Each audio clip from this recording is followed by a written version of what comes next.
계속해서 우리 성탄절 말씀 같이 나누도록 하겠습니다. 평화의 왕의 탄생, 이 제목으로 은혜를 나누기를 원합니다. 지금 아기 예수님의 탄생을 축하하는 이런 성탄절이죠.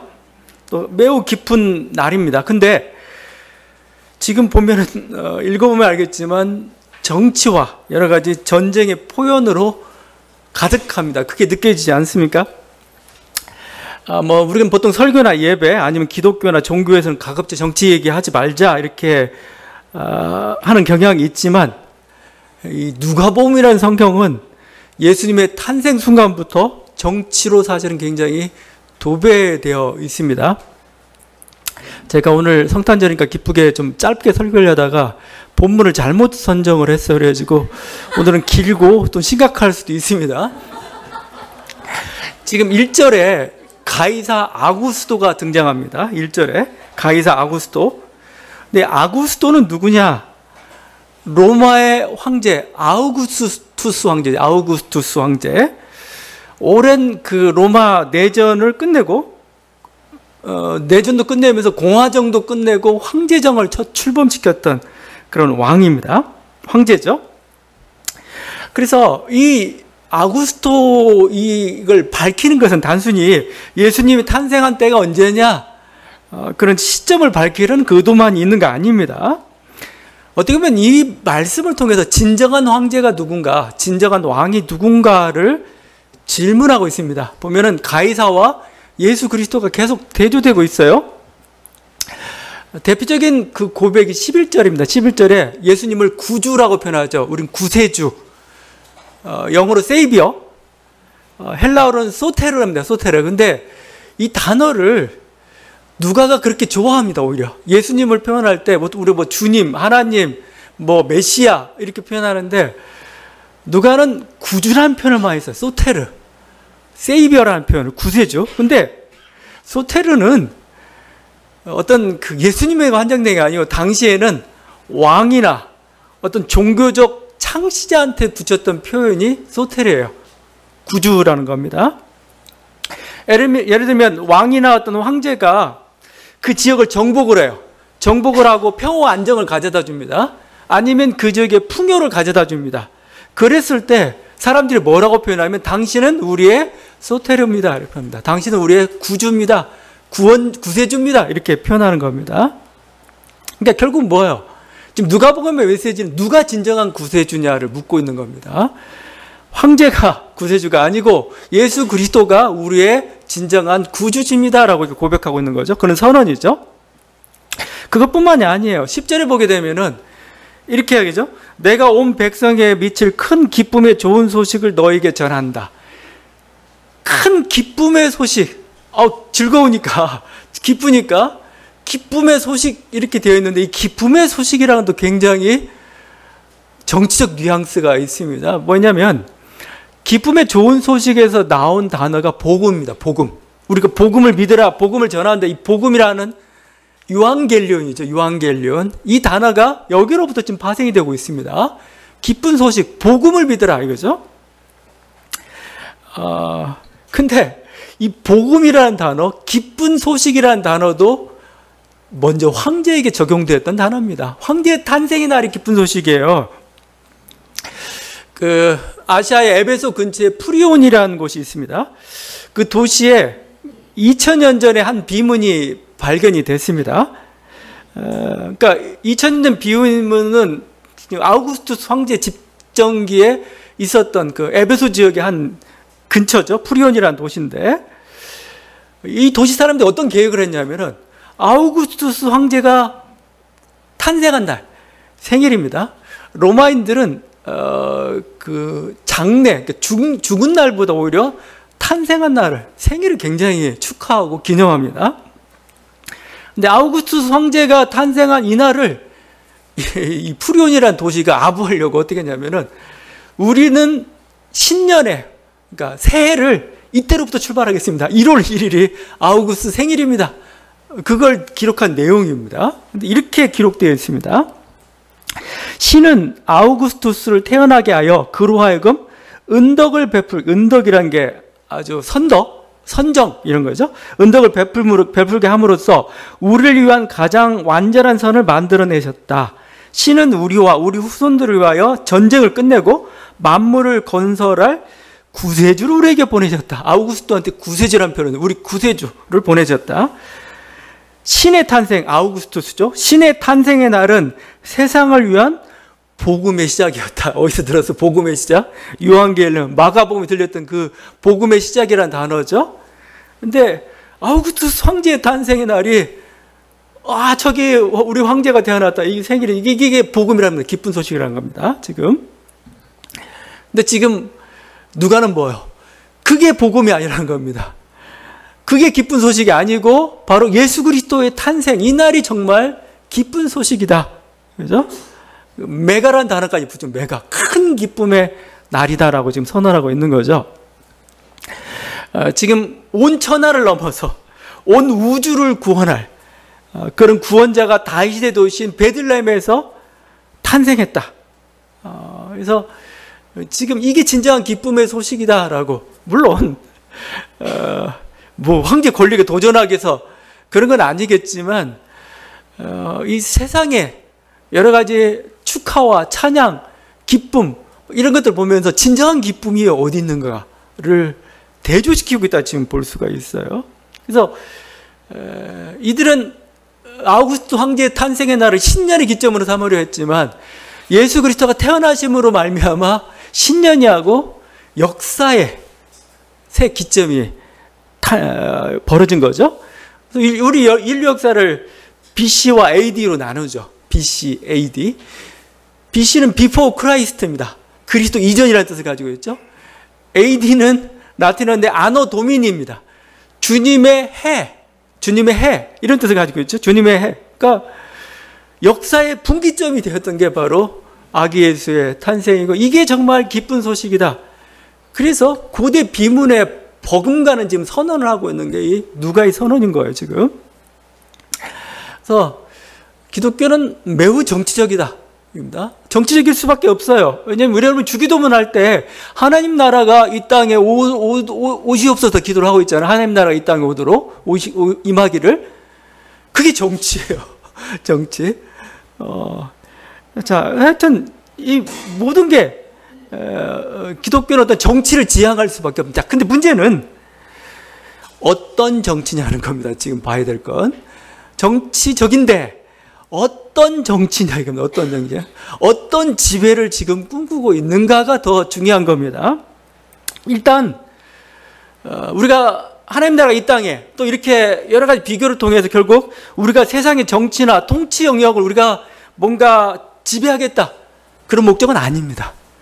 그 목적은 아니에요. 세상의 통치 질서나 지배 뭐 이것들을 기독교가 대체하겠다. 그 뜻은 아닙니다.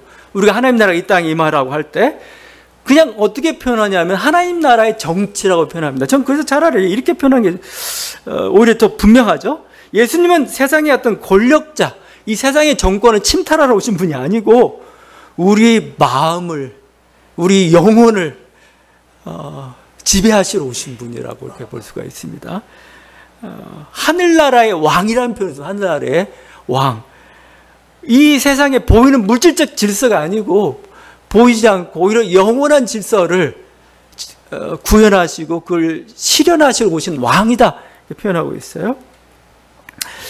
이 세상 질서에 대한 그것은 예수님의 예수님 가족의 모습을 봐도 잘 알 수가 있어요. 이걸 인정해요. 보면은 지금 어떤 사건의 배경이 아우구스투스 황제가 호종령을 내렸다고 하잖아요. 호종령. 천하로 호적하라는 명령. 뭐 총독도 이걸 구레뇨도 얘기했고 그래서 그 명령에 순종하고 있잖아요. 이 호정령, 호구조사죠. 호구조사는 보통 어떤 세금을 더 물리려고 해요. 아니면 부역을 시키려고 합니다. 그런 필요해서 인구 조사를 다 하는 겁니다. 몇 명이고 재산이 얼마 있고 뭐 이런 것들을 다 조사하죠. 근데 사실 원칙대로 하면 예수님의 식구는 갈릴리 지금 나사렛에 살고 있잖아요. 그러면 그쪽 지역에서 호적을 해야 됩니다. 그래야 여러 가지 재산 관계가 명확해지죠. 근데 지금 고향인 베들레헴으로 지금 향하고 있습니다. 나사렛에서 이렇게 예루살렘까지 한 3일 정도 걸려요. 그 예루살렘하고 베들레헴은 가까이 있습니다. 한 7km 정도밖에 안 떨어졌습니다. 그냥 요즘은 거기에 막 그 팔레스타인 고립 정책으로 막 장벽을 설치해 놨고 복잡하지만 그냥 예루살렘에서 베들레헴까지 조깅할 수 있는 7km밖에 안 되는 거 가까운 곳이에요. 지금 만삭인 마리아를 데리고 같이 함께 갑니다. 여기 약혼했다는 표현이 있는데 좀 잘못해. 자꾸 왜 이렇게 표현하고 있는지. 그냥 마리아를 동정녀로 자꾸 만들려니까 약혼, 결혼을 아주 구분하고 싶은 모양인데 결혼이에요. 결혼했습니다. 그러니까 지금 둘이서 계속 3일을 동거하면서 지금 가고 있잖아. 이게 부부지 무슨 약혼으로 표현하고 있는지. 자, 하여튼 이렇게 동거하면서 이렇게 계속해서 베들레헴을 갔습니다. 베들레헴 왜 갔느냐 봐서는 호구조사 치면은 자기가 사는 지역에서 해야 되는데 이렇게밖에 추정이 안 됩니다. 재산이 좀 있거나 소유주가 자기 고향 땅에 좀 남아있고 땅이 얼마 정도 남아있거나 옛날 같으면 땅이야 뭐 별것도 없는 거니까요. 아니면 자기 문중에 재산이 있거나 그 재산 등록상 아니면 여러 가지 그런 이유가 아니면 굳이 갈 필요가 없는데 갖고 거기서 이제 사건이 벌어졌던 거죠. 하여튼 이 모든 과정이 보여주는 게 뭐냐는 거예요.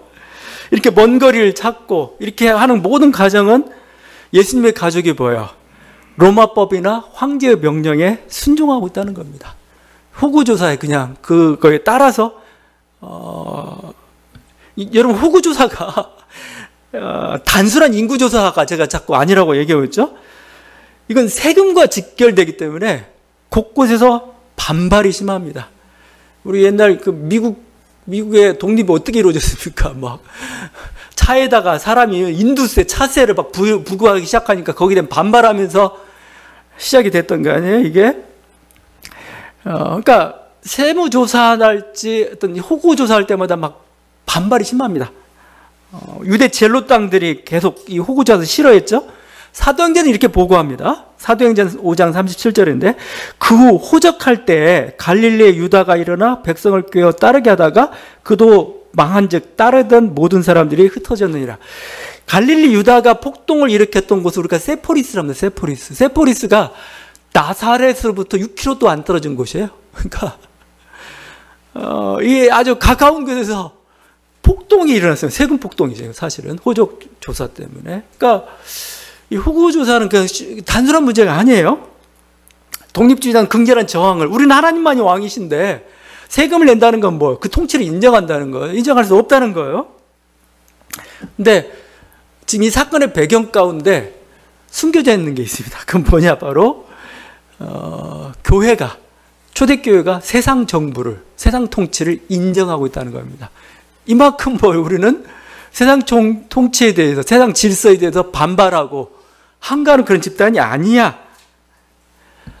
예수님 말씀에도 나와 있죠. 가이사의 것은 가이사에게 바쳐라. 위에 있는 권세들에 복종하라. 모든 자에게 줄 것을 주되 조세를 받을 자에게 조세를 바쳐라. 이게 초대교회 확고한 태도입니다. 정부나 세상 통치는 하나님께서 세우신 선한 도구예요. 선한 도구.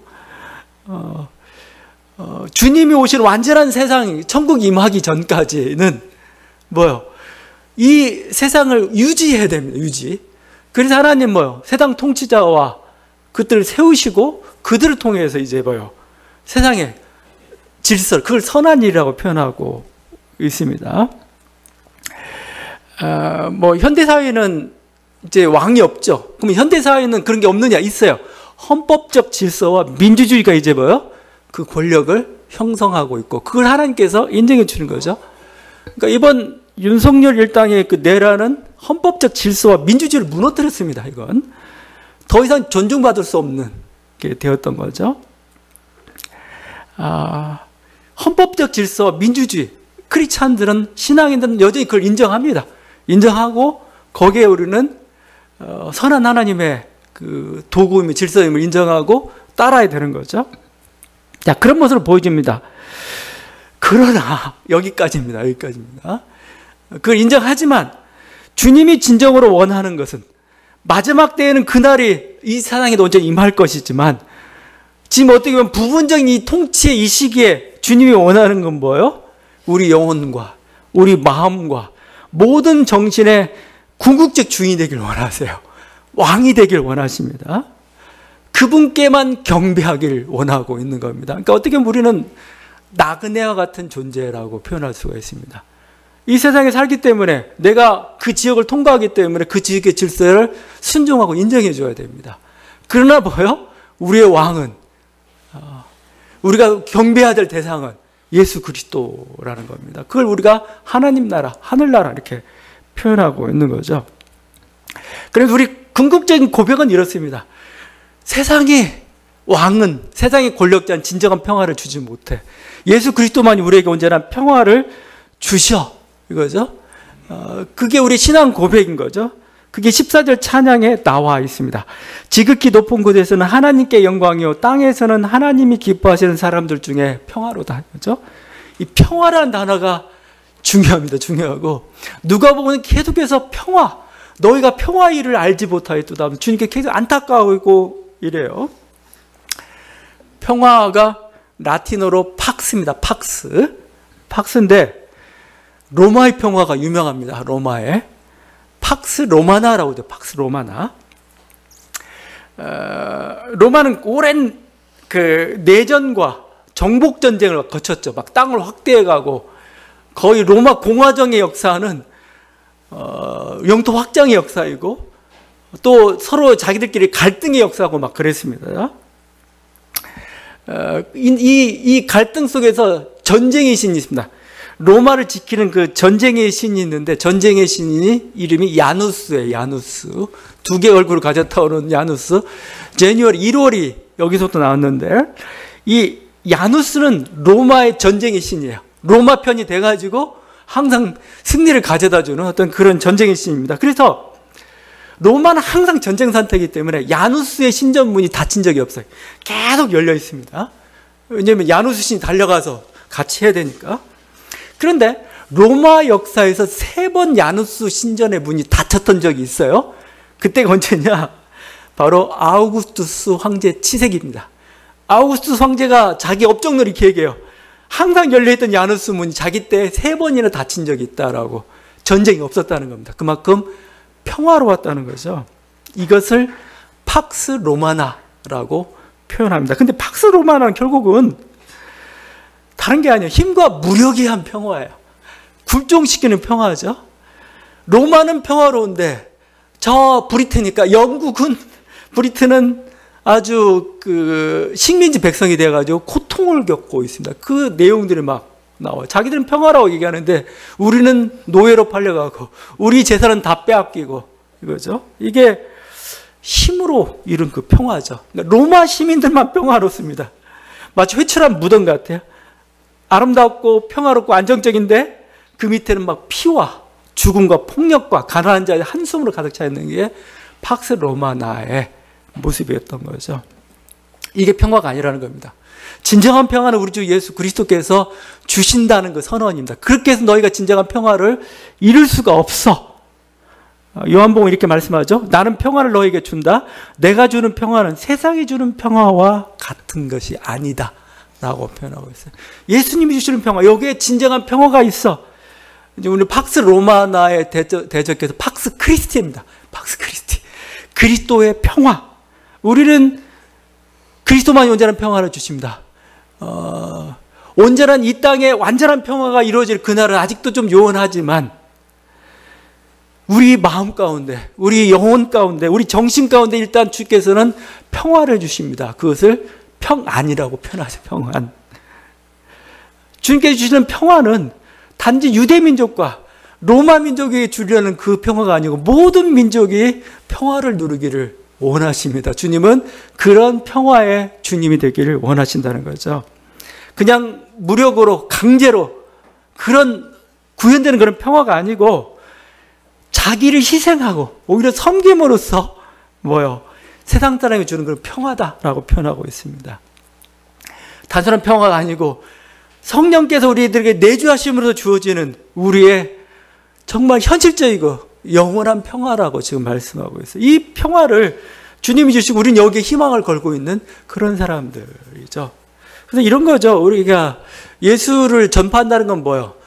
값비싼 침대를 주는 게 아닙니다. 여러분의 마음의 그 침대에서 뭐죠? 달콤한 잠을 잘 수 있는 그런 행복을 주는 게 우리의 복음입니다. 침대가 아무리 좋아도 우리 마음이 평화가 주어지지 않으면은 도무지 안 돼요. 아무리 많은 좋은 평화적 체계를 가져놨을지라도 한 사람 한 사람이 그걸 자기 마음속에 그 정신 속에 가치관으로 심어주지 않으면은 항상 불안한 게 세상의 평화예요. 주님은 바로 그 평화의 주님으로 오셨다는 겁니다. 이 평화의 소식은 누구보다 가난한 자에게 들렸습니다. 가난한 자들에게 먼저 이 평화의 소식, 우리는 어떤 기쁜 소식이 있으면 권력자와 엘리트가 제일 먼저 듣고 그들이 특혜를 누리지만 아니라는 겁니다. 그건 진정한 평화가 아니라는, 가난한 자가 평화로워야 진정한 평화고, 가난한 자에게 하나님의 은혜가 미쳐야 뭐요? 세상이 정말 평화된다는 거예요. 예수님은 자신이 먼저 가난한 자로 오셨어요. 오늘 말씀 그대로. 그 가난한 여성의, 미천한 여성의 몸으로 태어나셨죠. 신앙인들은 막 동정녀 탄생, 성령으로 태어나서 이렇게 하지만, 여러분 그냥 이걸 역사책에 한번 기록했다고 봅니다. 어떤 여인이 자기가 성령으로 잉태했다 하더라. 근데 여인이 존귀한 여인도 아니에요. 이름도 나중에서는 마리아로 가르쳐졌지만 아주 허름한. 그래서 그 마리아도 자기를 이렇게 표현하지 않은, 자기를 여종의 비천함을 돌아보셨다라고 이렇게 자기가 찬양을 하고 있잖아요.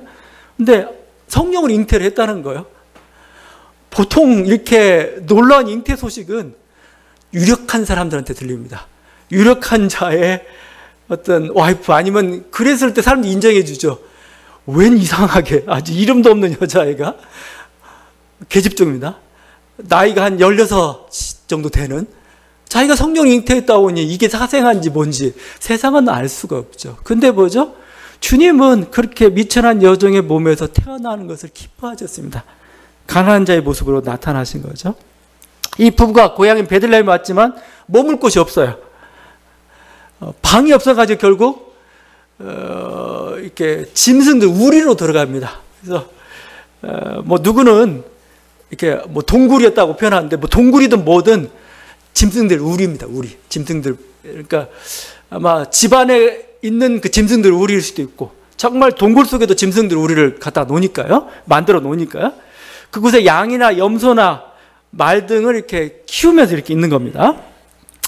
차가운 밤을 지새도록.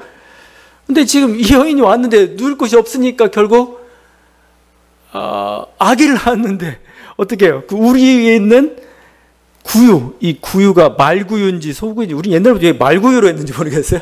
말의 먹이통입니다. 먹이통. 소의 먹이통이고 짐승의 먹이통에 놓여놨습니다.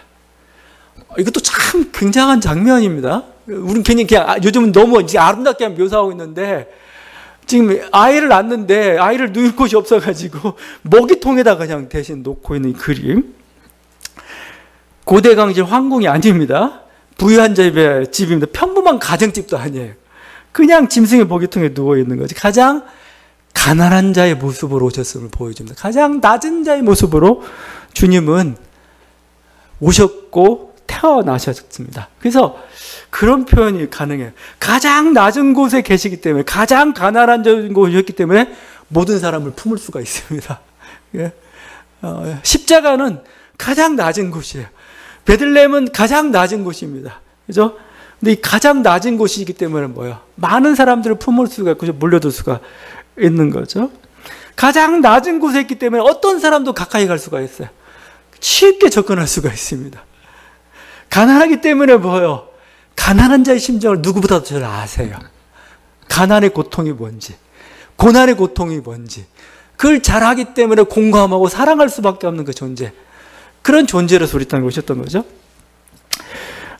예수님이 태어나셨는데 이 기쁨의 소식을 처음 듣고 전했던 자들도 어떤 유력한 권력자나 제사장이나 엘리트나 예언자들이 아니었어요.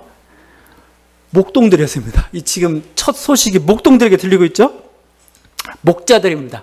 우리는 그냥 목자니까 뭔가 전원적으로 이렇게 굉장히 아름답고 뭔가 푸른 목장에 아니에요, 여러분. 저기 목장 가면 어우, 소똥 냄새 나고 막 지겹고 막 뭐 더럽고, 실제 내가 양떼를 소유하고 있으면 나는 부유해요. 괜찮아요. 내 양이면. 근데 보통 목자, 이 사람들은 뭐요? 변변치 않은 직업입니다. 대신 양을 쳐주는 거죠. 건달이나 이것저것 일자리 찾아보다가 할 일 없으면 하는 게 목동이에요. 아니, 목동이나 해야지입니다. 목동이나 해야지. 목자나 해야지. 이거죠. 그래서 예수 시대를 연구했던 어떤 학자가 이 목자를 이렇게 표현합니다. 남을 속이거나 남의 것을 훔치고 거짓말을 잘하는 나쁜 평이 항상 있어서 재판정에서 증인으로 사용 못합니다. 목자는. 그러니까 그만큼 뭔가 사회적 소모품에 가까운 존재들. 그죠? 근데 그들에게 지금 이 구주 탄생, 세상을 구원할 구주 탄생의 기쁜 소식이 들리고 있어요. 유력한 현인, 엘리트 아니에요.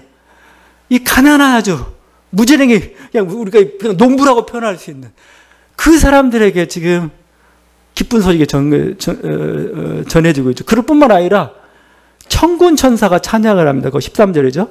호련히 수많은 천군이 그 천사들과 함께 하나님을 찬송하여 가르래. 수많은 천군이, 이 천군이라는 단어가 스트라티아라고 로마의 군단입니다. 로마의 군단.